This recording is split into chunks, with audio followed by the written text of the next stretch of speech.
Welcome to Building My Legacy podcast. This podcast is designed for leaders and entrepreneurs who want to leave a legacy and will provide strategies that focus upon key elements for legacy creation, determining your desired impact and its benefit, increasing your legacy's reach by engaging key stakeholders, planning, prioritizing, and executing.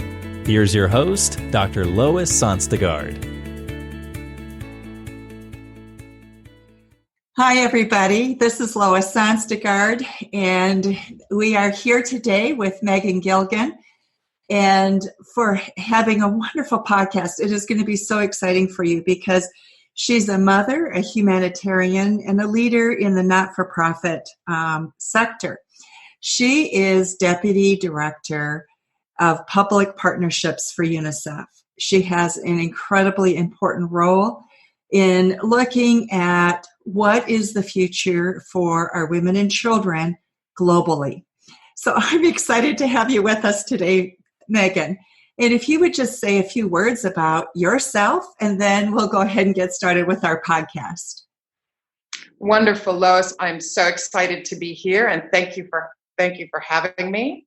I work for UNICEF, which is the United Nations Children's Fund, and we support women, children, and youth throughout the world to make sure that they have access to all they need, all that you would want for your children, to make sure that they can kind of grow into be the next generation of our world. I am a single mom to two boys who are 8 and 11, so that keeps me on my toes at all times. I'm living in New York City. I've lived in many countries around the world, which has been an amazing experience personally and professionally. And I am originally from Vancouver, Canada. Megan, one of the things that I just was so amazed at when I first met you, there was a group of people, we were at a Marshall Goldsmith seminar, and you stood up amongst this group of people, and you made the comment, this is not a direct quote, it's just what I remember. And you said, I have the privilege of every day waking up and knowing I make a difference in millions of lives around the world. And I thought, wow, that is amazing and powerful. Yeah, it is. The mission of UNICEF is an enormously compelling one. And I've been with UNICEF for 13 years, worked in a lot of different capacities, but it really is the focus of what we do in terms of how do we do better? How do we reach more children? How do we make sure that we do that in an as cost-effective way as possible? So it's been a fascinating journey, and it's a real pleasure to have the opportunity to do this with my life. So, Megan, with that huge mission that you have, what are the big challenges that you face at UNICEF working with programs for women and children globally? Well, I think we've made an enormous amount of progress in terms of child health and nutrition, but there's a lot of unfinished business, and there's a lot of children that are being left behind because they live in countries that are in conflict. They live in countries that are in the midst of social or economic changes or breakdown. But also that we see globally that inequality is growing. And so as much as economies are growing, sometimes they're not taking their youngest members with them. I think the other thing we're very focused on is young people. And how do we make sure that young people, not only do they have everything that they need to kind of grow and develop, but how do we make sure that they have the right skills so that they can engage in the future economy? And so there's a lot of work we need to do around making sure that education systems and skills training systems are giving them those skills so that they can really contribute to the future of the world, the future of their communities. And that, I think, is something that governments around the world are really focused on, because they want to make sure that they have employed and employable workforces. So it's there's a lot of different challenges, but I think the progress that we have made is really reassuring that we can face the challenges of the future. It's incredible. One of the things in the process of going about that you have talked about is at UNICEF, you've taken on a value-added approach to leadership. What does that mean for you, and how have you gone about that? Well, UNICEF's a really interesting organization because we have both in 190 countries all around the world, in 7 regional offices and in headquarters, we have these amazing technical experts in all areas of child development. And what they bring to the table is basically world-class expertise to help governments and communities make sure that we're bringing the latest and the best approaches to how to reach children and how to improve their lives. We need to make sure that we then manage that extraordinary resource, human resource that we have in the best way. And I think one of the things that we are more focused on is how do we attract the right talent? How do we retain and grow the right talent? And so that's really shifted, I think, a focus to make sure that we are getting the most out of the people that we have and really managing our teams and managing our people in the best way.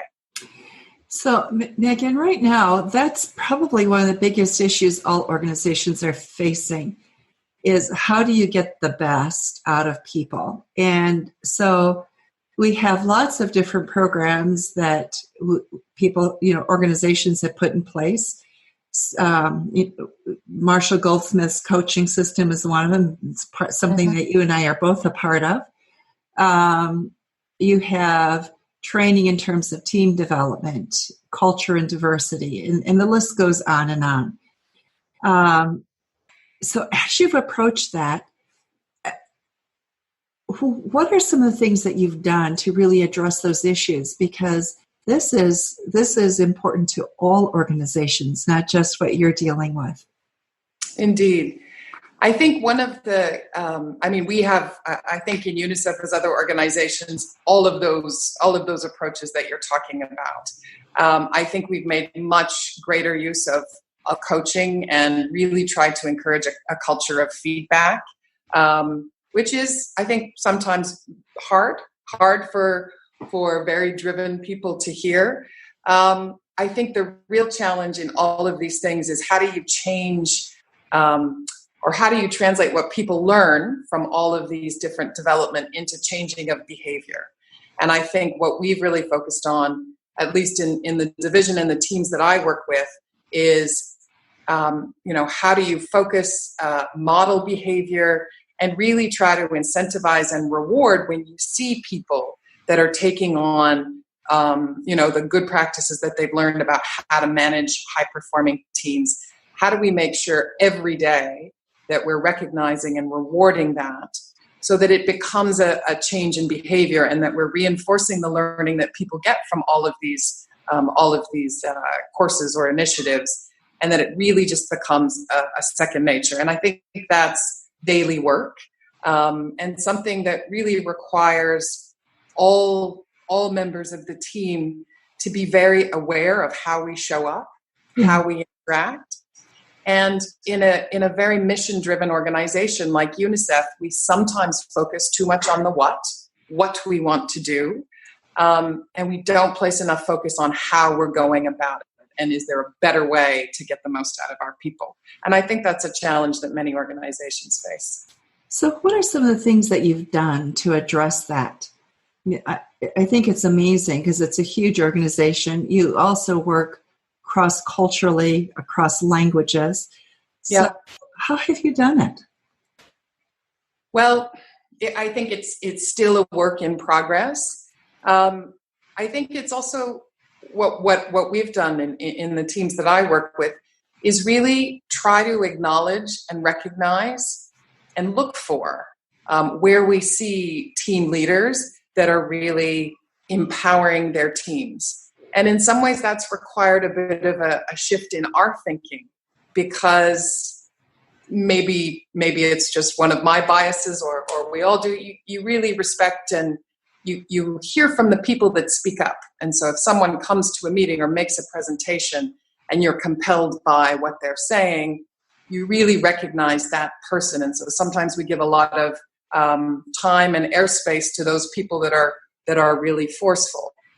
What I found is actually, how do we look for how team leaders are empowering the rest of their teams? And so really tried to look at what people are doing. And what I found in my teams is that we sometimes have people quietly going about it, making sure that the teams know what the focus is, trying new ideas, but really letting the team rise. And that means maybe they're not the ones that are so much grabbing the attention. So we need to kind of redirect and really recognize what they're doing to cultivate others and to really move the agenda, even if they're not really at the forefront. And for me, that's required a shift in focus in terms of how I look at my teams. That's huge, because that's another layer of work for you as the leader, right? Because the squeaky wheel is easy to notice. The people who are doing incredible work every single day and go about doing it with their teams aren't always noticed. So as a leader, how do you do that? How do you organize yourself to really see what is often not seen? Yeah. I think, the first thing is that you have to look for it, and that's required me to be much more conscious of what's going on, not just what's being delivered, but how it's being delivered. And to really, to look at those, the kind of behind the scenes pieces. How are these people selecting people for their team? How are they setting their team up to succeed? And then to really be recognizing that, both in terms of my interaction with them, but also in terms of the interaction within our division and within our organization, to say, this person has found extraordinary talent, onboarded them, set them up to succeed, and that is success. And so I think as we really start to recognize, both bilaterally and personally, to say, I see what you're doing, and I know how much work that is, and I see the results that it is producing. Please keep doing that. And then in the broader teams to say, a great piece of work has happened over here with how this team has really flourished, and I want to recognize the team, but also the team lead in terms of making that happen. And I think that starts to shift people's mindset, that it's not just about you as an individual and what fantastic skills you personally may bring to the table, but how you make sure that others are bringing their best selves to the work every day. There's a attention to follow-up that requires, Megan. And so is there a process of follow-up that you put yourself through as a leader so you really capture that? And the reason I'm asking that is, as I have led groups, I'll go through maybe a month and I'll go, oh my goodness, I didn't pause to take a look at XYZ. I wonder what's really happening there, right? And part of the reason why that happens is because I didn't systematize my follow-up. So how have you gone about doing that? Because I am just amazed that you're seeing these subtle things. Well, I think, Lois, probably I'm not as systematic as I should be, and so I would take take advice from people like you. I think it is. I think we've put it forward as something that is a value of our division. We make sure that as we have management meetings, every 4 or 5 weeks with our team leads, that the subject is not necessarily the what we deliver, but the how, so that we're trying to have that conversation. And then when I'm having my kind of weekly catch-ups with each of my team leads and their broader teams, to make sure that part of that agenda is, how are the things that are, what's going on in the team? Are there areas where you need support in terms of how we bring that on? So I think it's just, how do you make it a part of all of your management systems to make sure that that's as much as a part of the conversation as sometimes the content that drives us every day. A lot. one of the things that you have talked about is an emphasis on looking at the whole person in the organization, and that's a real priority for you. And how do you do that? How do you go about looking at the whole person? It's interesting. I mean, I think I remember early in my career, I worked in the humanitarian sector. So I worked in Kosovo after the conflict there, in Afghanistan. And the humanitarian sector can be a very male sector. And so I very much felt like I had to leave my personal life at the door and be this professional. And I think as I got older, became a parent, I just realized that number one, that wasn't true. I was a professional while I was a wife, while I was a mother.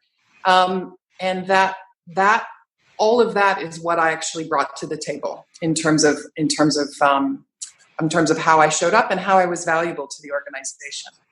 And then I think as you look at the different transitions in life, a person's performance is highly caught up in what's happening in the rest of their life. Do you have young children and you're slightly struggling in terms of balancing all of that? As we move into middle age, do you have older parents that you're starting to take a care burden on? Do you have teenagers that are struggling through their exams and applying to college? Or are you a single person who is, either really positively engaged or maybe struggling a little bit? All of that, I think, really affects how we show up and how we perform. And I think you just have to, as a team leader, you have to know who your people are. And we don't show up to this as kind of disembodied conceptual brains. We show up as our whole selves. And I think we don't pay enough attention to that. I think we don't invest enough in having people understand or be conscious of where they're coming from.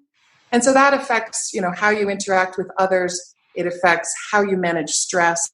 It affects what you need in terms of support. And so I've shifted my thinking to when I see something that is poor performance, or if someone's not quite, on their game, to really try to invite them to say, what's going on and how can I help?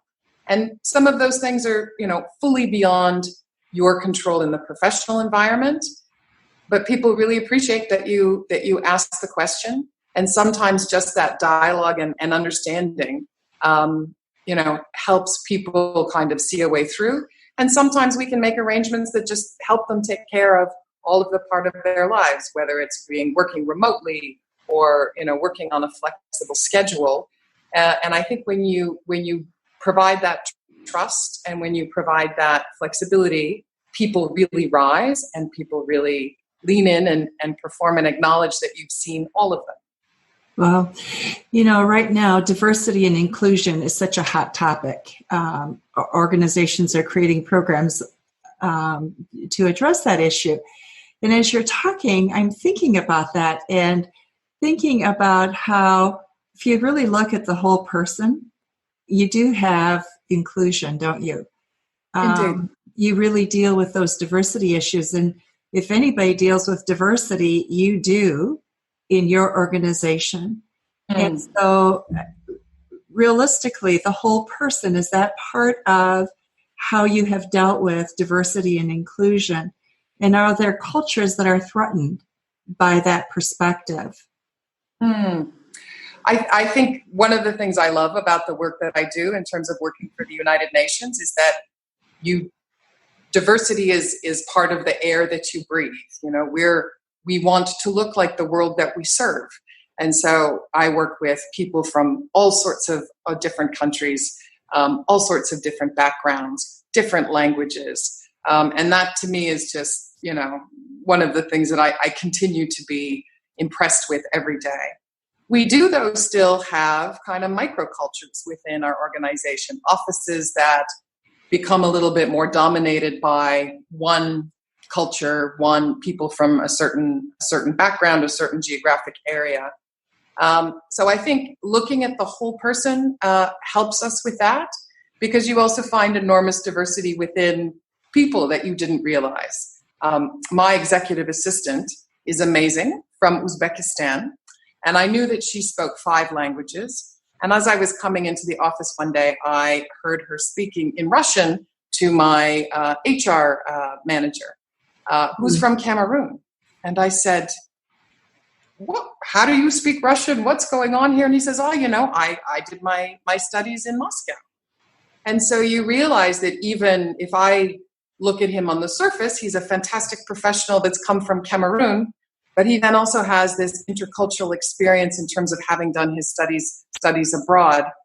And that, to me, just his perspectives, the knowledge that he brings, but also the perspectives of how people think about things, that's part of the richness. But we have to, in the work that I do and in the division that I lead, we realize that we've become a little bit too skewed in terms of a certain people from a certain part of the world. And so with every hire and every recruitment, we're looking at how do we bring a different perspective so we have more geographic balance, but also how do we bring people with slightly different backgrounds so that we have a balance in terms of different thought processes, different areas of technical expertise. And it's amazing to me how quickly that is seen and ignites, and you can really see the value add that those people bring. And I think that actually then creates this move towards greater diversity. Because if diversity is something that you're doing because it's a requirement or you're trying to hit a certain quota, that doesn't make people want to do it. That makes people feel they have to do it. But I think when you start bringing in and demonstrating how different ways of thinking, different cultural backgrounds, different language abilities, different management styles, that when people see how that really catalyzes and brings more to the team, then they want to do it and they want to embrace it. You know, what's interesting about that is you look for what it is, the need that the person is going to fill, right? And it's an important piece that you need, they become included all right away. Because I think the whole concept of inclusion has become very difficult.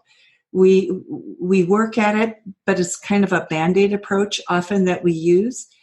But because you're approaching it from filling a need and using diversity to really meet that need, round you out, they're important because you can't function without that. Right. No, absolutely. And then it becomes part of your daily work. Yes. And then I think once you recognize it, you look for it more. And people then look for those different perspectives. It gets us a little bit around the groupthink tendency. And people then start to reach out and say, well, how would we look at this differently? And I think that's where creativity and innovation really thrive. So, yeah. It's wonderful to hear. Megan, with all of the experiences that you've had and the richness of your various cultural perspectives, the different groups of people you've worked with, what suggestions do you have for leaders that are really wanting to embrace a larger group of people, get them really involved, increase engagement, look at that whole person element? What are some suggestions that you have or things that you would like to share that you have learned that are really important? I think, the main one would be don't take the mission and the values for granted. We need to just constantly restate that and make sure that that is part of our work. And I think an important addition to that is that one of those values is how we take care of each other. And I think in mission-driven organizations, that sometimes gets lost. So to make sure that awareness of ourselves and our responsibility to foster, engage, and build ourselves and build our teams, that we just need to make sure is constantly in the forefront, that we speak about it, that we reflect on it, and that it is very much a formal part of how we interact. And I just think to be a champion of those, and then to basically, how do we make the systems work such that we are not working against the systems, but the systems are facilitating our work that way. And I think in large organizations and bureaucracies, that can be really tough. And I think we're still in a process of how do we make sure that our systems are really delivering on diversity, on care, and on really valuing the soft skills of management in terms of building these teams that can really excel and deliver. As you think about that, Megan, what kind of legacy do you think you can leave with that perspective? It's a powerful perspective. Where would you like it to go and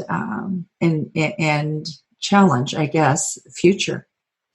Yeah, it's really interesting. I think, particularly in the last couple of years, I think my thinking in terms of my legacy and what I want to prioritize has really shifted. And it used to be very much about an initiative or a strategy that I could deliver, or some of these the very outward-facing pieces. And I'm driven by those, and I still really enjoy the challenge of that. But I think I have shifted my thinking, and when I look at what my legacy will be in UNICEF, or what part of that legacy already is, it's the people that I've brought into the organization and helped them navigate their careers through that. And so as I move forward, I think that's really where I want to put my focus, is how do we make sure that we're attracting the world's best people to work for the world's children? How do we retain them? How do we make sure that they find a career path where their contribution is maximized? And so that's been a real shift in kind of what I feel is important. And I think as we go forward, that I think I'd like to have that be my legacy. And more particularly, Lois, that I spent 8 years living and working in Kenya and working in Eastern and Southern Africa. And the women that I met there are some of the most vibrant, strongest, smartest women that I've met. And I think what I really want to do is make sure that as UNICEF moves forward, that we are making sure that we're finding those women, particularly from Africa, and that we're finding a way to bring them to the top of the organization, so that they can really bring that perspective and that drive. So I've got a group of colleagues that I'm working with, and really want to see them, move into the senior levels to really drive the organization forward. Megan, you are absolutely amazing, and our time has just flown. And there's something else that I want to share with the audience, because it is something that I get questions about a lot, and women share with me their concern about how do we be professional women and also mothers, right? Mm. And you and I also share an experience where we have a child that we've nurtured through difficulties that they have had, particularly in learning.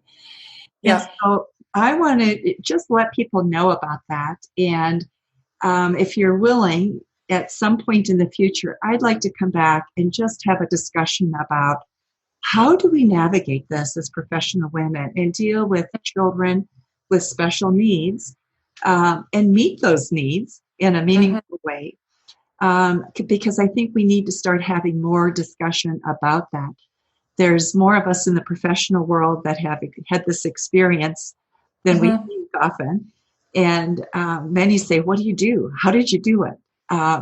We're hungry for that. And it's not that any one experience is the answer, but it does open our minds to what we can do. Indeed. I'd like to come back to that sometime if you're open. Absolutely. I would love that. And I mean, I think we've also talked about this. I think that experience of finding a path for your child and making sure that they have the support that they need, I think it does really change your perspective and how you look at the world. And I think that's an enormously valuable perspective that we can't lose. And particularly when we look at people with a wide range of abilities and some things that may be perceived as disabilities. One of the things that we're really struggling with in the developing world is how do we make sure that we're bringing everyone along? And sometimes it's those children with disabilities that do get left behind. So your personal experience impacts on your professional experience in terms of really having an understanding of how challenging it is to try to find the right path for your child. Right.